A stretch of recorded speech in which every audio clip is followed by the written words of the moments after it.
गुरु ब्रह्मा गुरु विष्णु गुरुर्देवो महेश्वर गुरु साक्षात् परम ब्रह्म तस्मै श्री गुरुवे नमः। ओम नमो ब्रह्म दिव्यो ब्रह्म विद्या संप्रदायकभ्यो वंश ऋषिभ्यो महद्भ्यो नमो गुरुभ्यः।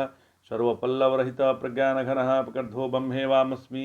ओम नारायणं पद्मं वशिष्यं शक्तिं च तत्पुत्रं पराशरं च व्यासं सुगं गौड़पदं महान्तं गोविन्दगिन्दुमथासि शिष्यं श्रीशंकराचार्यमथास्पदपादं च हस्तामलकं शिष्यं तं तोटकं वर्तिकाम्न सुगुरुसन्ततो मानतोऽस्मि। श्रुतिस्मृतिपुराणानाम् आलयं करुणालयं नमामि भगवत्पादं शङ्करं लोकशङ्करं। शङ्करं शङ्कराचार्यं केशवं बादरायणं सुप्रभाषकृतो वन्दे भगवन्तो पुनः पुनः। ईश्वरो गुरुरात्मेति मूर्तिभेदविभागिने व्योमवप्ताय देहाय दक्षिणामूर्तये नमः। ओम श्री गुरुभ्यो नमः। ओम श्री परमात्मने नमः। हम लोग गीता के 9वें अध्याय का अध्ययन कर रहे हैं। भगवान कहते हैं मयाध्यक्षेण प्रकृति सुयतो सचराचरम हेतुनानेन कौन्तेय जगद्वि परिवर्तते। हे कुंती नंदन, मेरी अध्यक्षता में यह प्रकृति चराचर जगत को उत्पन्न करती है। इसी प्रकार जगत परिवर्तित, उत्पन्न और नष्ट होता रहता है। यह जगत जो है सदा परिवर्तनशील है। इस श्लोक द्वारा प्रकृतिवादियों के मत का खंडन हो जाता है, क्योंकि इससे सूचित होता है कि संसार की रचना में प्रकृति स्वतंत्र नहीं है। वह ये सारे व्यापार मेरी सत्ता से ही करती है। जैसे राजा स्वयं कुछ भी नहीं करता तो भी राज्य का सारा काम उसी की सत्ता से होता है। इसी प्रकार अधिष्ठान चेतन की सत्ता के बिना अध्यक्षता प्रकृति कुछ नहीं कर सकती। इसमें अनेक श्रुति और स्मृति भी प्रमाण है। अच्छा, यदि सृष्टि परमात्मा करता है तो उसी को पाप पुण्य भी लगने चाहिए। तो ऐसा नहीं है, परमात्मा तो केवल अध्यक्ष है, रचना तो प्रकृति करती है। अच्छा, यदि प्रकृति ही रचना करती है तो परमात्मा को जानने की आवश्यकता क्या है? तो प्रकृति हमें जन्म मरण के चक्र में डालती है और परमात्मा उसे छुड़ाता है। इसलिए उसे जानना अत्यंत आवश्यक है। एक सिद्धांत ऐसा भी है कि सब वस्तुओं के परमाणु अलग अलग होते हैं। पृथ्वी के परमाणु, जल के परमाणु, परंतु सांख्य सिद्धांत कहता है कि कारण अवस्था में सब एक ही होता है, अलग अलग कण नहीं है।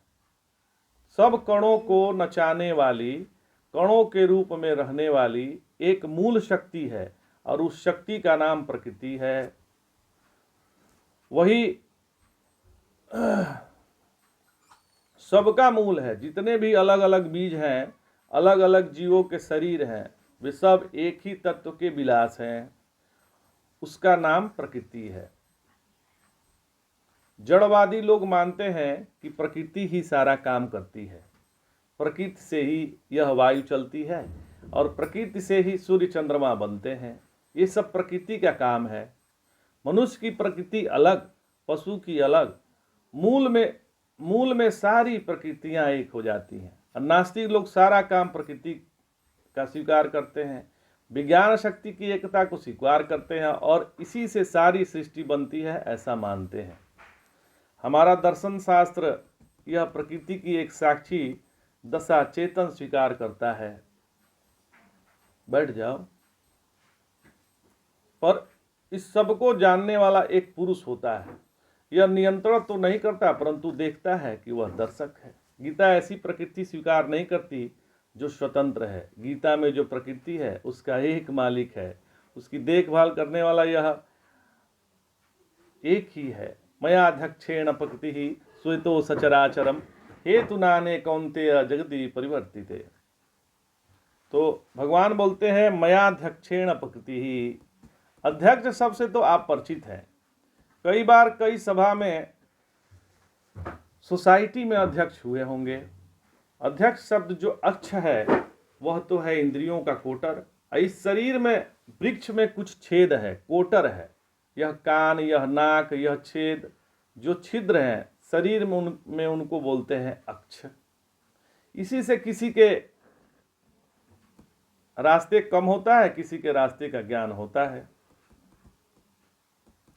माने किसी के रास्ते कर्म होता है और किसी के रास्ते ज्ञान होता है।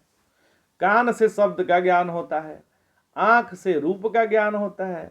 जिस चमड़े का हम चिकना सपाट करते हैं उसमें भी छिद्र है, वे आंख से नहीं दिखते पर यंत्र से दिखते हैं।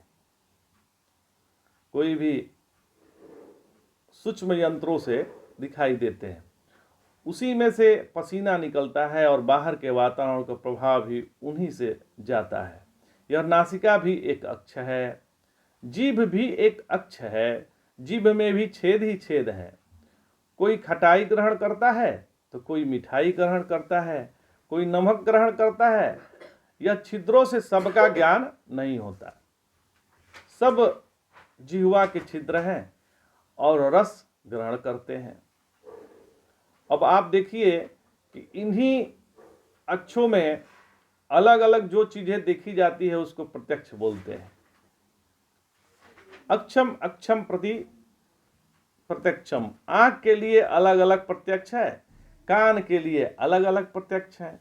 जैसे कठपुतली का खेल होता है और नचाने वाला पीछे बैठता है, वैसे इन सब अक्षों को, इंद्रियों को नचाने वाला जो इनके ऊपर बैठा हुआ है सबको नचाता है, उसका नाम होता है अध्यक्ष। सबके ऊपर वही नजर रखता है। अगर वह चेतन न हो तो आंख देख नहीं सकेगी, कान सुन नहीं सकेगी, जीभ स्वाद नहीं ले सकेगी, कोई ज्ञान नहीं होगा महाराज, और कोई कर्म भी नहीं होगा। अगर कोई नजर रखने वाला ना हो तो काम ठीक नहीं होता। अभी देखिए ढोल गंवार शूद्र पशु नारी, ये सब ताड़न के अधिकारी पे बड़ा बवाल मच रहा है। तो उसमें शूद्र की ज्यादा वो हो रही है कि शूद्र पे ताड़न। ताड़न का मतलब लोग मारना समझते हैं, ताड़न का मतलब ध्यान देना है। तो अध्यक्ष का काम क्या है? ध्यान देना। यदि कर्मचारी पे आप ध्यान ना देंगे, कर्मचारी मतलब शूद्र, तो कर्मचारी पर यदि कोई ध्यान नहीं देगा तो वो क्या काम अच्छा से करेगा? कर्मचारी तो ऐसे होते हैं कि उनको 30 दिन का 30 दिन छुट्टी चाहिए और 30 दिन का 30 दिन उनको सैलरी मिलना चाहिए, तनख्वाह मिलना चाहिए। तो उसके भी अध्यक्ष आवश्यक हैं। वैसे ही इंद्रियों के अध्यक्ष जो है मन है, और मन का अध्यक्ष जो है चेतन है। तो नजर रखने वाला होना चाहिए, नहीं तो काम ठीक नहीं होता। बल्कि काम करने वाले से देखभाल करने वाले निपुण होना चाहिए। महाराज रोटी बना रहा हो, गए घूमते हुए, तुम रोटी ठीक नहीं बेल रहे हो, तो कह देगा कि कैसे करें, तो लो तुरंत बेलन हाथ में लेकर बढ़िया रोटी बेल दो, तब तो तुम्हारी देखभाल चलेगी। तो आजकल जो साहित्य में कृतित्व तो बहुत चलता है, गति के साथ तो प्र जोड़कर प्रगति बना देते हैं, लेकिन कृति के साथ प्र जोड़कर प्रकृति नहीं बनाते। वह शब्द ऐसा है, ऐसा ही है। परमेश्वर की सर्वोत्कृष्ट रचना का नाम प्रकृति है, और यह परमेश्वर की प्रकृति है कि वह कभी बनता है, कभी बिगड़ता है। जैसे मनुष्य कभी एकांत में रहता है और कभी लोगों में रहता है। जैसे भगवान का मन जब अकेले होने का होता है तो अपने बनाए हुए जाले को, इंद्रजाल को समेट लेता है, और जब खेलने का मन होता है तब इस प्रकृति के जाल को फैला देता है, उससे खेलता है। तो सांख्य दर्शन में जैसे दृष्टा प्रकृति अलग अलग है, वैसे वेदांत दर्शन में दृष्टा प्रकृति अलग अलग नहीं है। वे कहते हैं प्रकृति से प्रतिज्ञा दृष्टान्तानुपरोधात्, परमात्मा ही एक नाम प्रकृति है। जब जड़ता की प्रधानता उसका नाम लेते हैं तो प्रकृति बोलते हैं, और चेतनता की प्रधानता से उसका नाम लेते हैं तो ब्रह्म बोलते हैं। असल में वस्तु एक ही है महाराज। जो अंग रूप से कारण का चिंतन करते हैं उसके लिए यह प्रकृति है, और जो स्वरूप रूप से कारण का चिंतन करते हैं उनके लिए वह ब्रह्म है। दृष्टिकोण का ही केवल अंतर है। जैसे एक सोना से तरह तरह के जेवर बनते हैं, एक मिट्टी से तरह तरह के मिट्टी के बर्तन बनते हैं, एक लोहे से तरह तरह के सामान बनते हैं। इसी तरह से एक ही परमात्मा से यह सारी सृष्टि बनी हुई है। इसी से यहाँ बताया कि सूयते सचराचरम, यह प्रकृति सचराचर की जगत है जिसमें चलने फिरने वाले भी हैं और न चलने फिरने वाले भी हैं। लेकिन इसी तत्व का वर्णन जब 13वें अध्याय में दिया तो कहते हैं कि जहाँ जहाँ हम बैठे हैं, जहाँ यहाँ से चराचर की सृष्टि हुई है, और ब्रह्म भी जब बैठते हैं और देखते हैं कि चराचर मैं हूँ, इसीलिए केवल दृष्टिकोण का अंतर है महाराज। ब्रह्म और प्रकृति में कोई तात्विक या मौलिक अंतर नहीं है। उपनिषद का सिद्धांत यह है, भगवान की माया ही एक नाम प्रकृति है। यह चेतन होने पर भी जड़ दिखने लगता है। जड़ता है, यह दिखाई पड़ती है। चेतन है परंतु यह दिखाई नहीं पड़ता। इसीलिए प्रकृति माने एक माया, एक जादू का खेल, और यह वस्तुतः सब परमात्मा का स्वरूप है। इसी माया के अनेक रूप हैं। भगवान को नृत्य बहुत प्रिय है, संगीत भी बहुत प्रिय है, और गाते तो स्वयं है, ऐसे वेद में वर्णन है। भगवान बहुत बढ़िया गाते हैं, अपने अनेक नाम रख लेते हैं। यह स्त्री है, यह पुरुष है, यह बालक है, यह बालिका है, यह पशु है, यह पक्षी है, यह पेड़ पौधे हैं। अपने ही अनेक नाम रख लेते हैं और बड़े प्रेम से गाने लगते हैं, और जैसा जैसा गाना गाते हैं वैसा वैसा बनता जाता है। यह विश्व क्या है? तो भगवान का संगीत है। उनके संगीत में वह शक्ति है जो नाना रूप, नाना रंग रूप, नाना आकृति की सृष्टि कर देता है। यह भगवान का संगीत है महाराज। और जहाँ संगीत बंद किया, तन्मय हो गए, लीन हो गए, और वहाँ सृष्टि हो गई, सृष्टि गई। ये नचा रहे हैं अपनी उंगली को, जैसे कोई नचावे। अपना आंख नचाने का जो अभ्यास होता है, वैसे वैसे ही भगवान नाचते हैं, नचाते हैं इस सृष्टि को। नाचते नहीं हैं, वो नचाते हैं। भगवान की नर्तकी का नाम माया है। जो भगवान की नर्तकी है उनका नाम माया है। भगवान ने नर्तकी का नाम प्रकृति है। नचाने वाले भगवान हैं। जग देखन तुम देखन हारे, और विधि हरि शंभु नचावन हारे।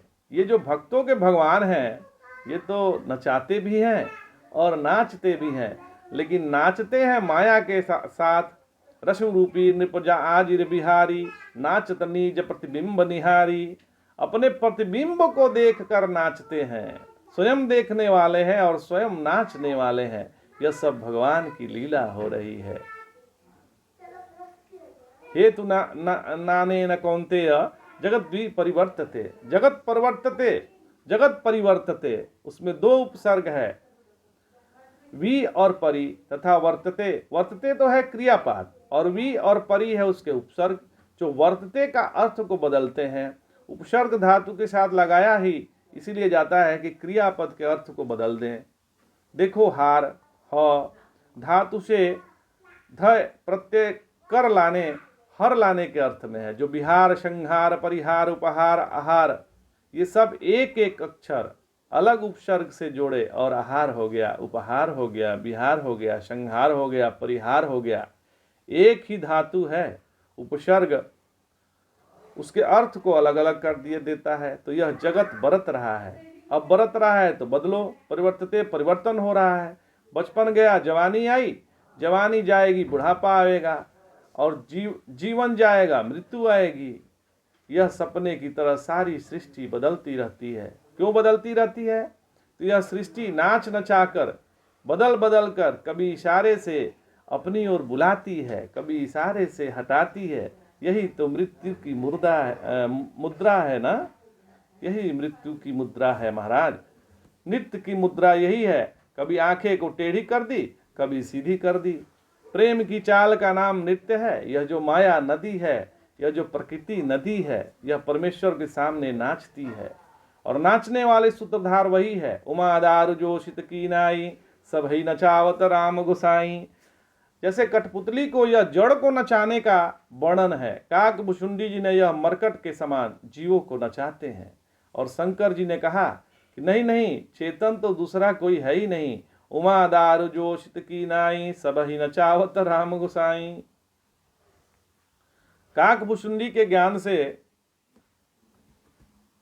शंकर जी का ज्ञान थोड़ा ऊपर रहता है। अब आपको सुना है कि सारे चराचर जगत में केवल परिवर्तन नहीं है। क्या है? विपरिवर्तन है। विपरिवर्तन माने विरुद्ध परिवर्तन। विरुद्धम परिवर्तते। जैसा परिवर्तन नहीं है वैसे मालूम पड़ता है। परमात्मा तो है ज्यों के त्यों। प्रकृति है ज्यों के त्यों। स्त्रियों के जेवर जल्दी जल्दी बदल जाते हैं, तो सोना तो ज्यों का त्यों रहता है। उसकी कीमत बढ़ती जाती है, पर सोना ज्यों का त्यों रहता है। सोने में जेवर क्या है? परिवर्तन है, नहीं, तत्व का परिवर्तन नहीं है, तत्व तो सोना ही है। नाम रूप का परिवर्तन है महाराज। सोना था, वह पहले कड़े के रूप में था, फिर उसको कंगन बना लिया, उसकी अंगूठी बनवा ली, उसका कुंडल बनवा लिया, तो नाम तो बदल गए, उसकी शक्ल सूरत बदल गई, लेकिन सोना तो सोना ही रहा। सोने के वजन में कोई फर्क पड़ गया क्या? वजन तो ज्यों के त्यों है। असल वजन का फर्क न माटी में रहता है, पड़ता है, न पानी में, न तेज में, न वायु में, न आकाश में। तत्व के वजन में कभी फर्क नहीं पड़ता। वह घटता बढ़ता मालूम ही पड़ता है, मरता भी कुछ नहीं है। आदमी के मरने से क्या माटी मर जाती है? माटी माटी में गई, पानी पानी में गई, और गर्मी गर्मी में गई, आसमान आसमान में गया, हवा हवा में गई। मरना तो कुछ है ही नहीं महाराज। मृत्यु न जड़ की होती है, न चेतन की होती है, एक माया है। मनुष्य शकल सूरत को पकड़ कर बैठ गया है। तो आज इतना ही। जय जय शंकर, हर हर शंकर।